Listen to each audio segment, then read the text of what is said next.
In 1 Corinthians chapter 3, the Apostle Paul addresses the issue of division and spiritual immaturity within the Corinthian church. He begins by expressing disappointment that the believers are still worldly and not ready for deeper spiritual truths, likening them to infants in Christ who need milk rather than solid food. 1 Corinthians chapter 3 verses 1 to 2. This metaphor highlights their lack of spiritual growth and their tendency to quarrel and create factions. A major concern Paul addresses is the way the Corinthians were aligning themselves with different Christian leaders, such as Paul or Apollos, which was causing division.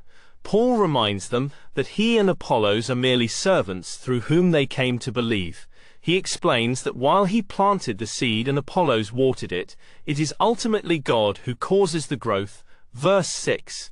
This underscores the idea that no human leader deserves worship or allegiance above God.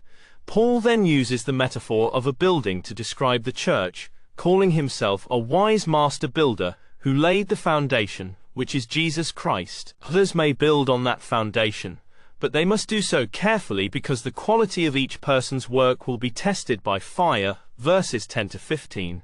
This passage emphasizes accountability in ministry and the eternal value of work done faithfully for God. The chapter concludes with a reminder that the church collectively is God's temple and that God's Spirit dwells within them. Paul warns that anyone who destroys God's temple will face serious consequences. Verse 17. He urges believers not to boast in human leaders because all things are theirs in Christ, who belongs to God. Overall, 1 Corinthians chapter 3 challenges believers to grow in spiritual maturity, avoid divisions, and recognize the supremacy of God in all things. It calls for unity, humility, and a focus on Christ as the true foundation of the church.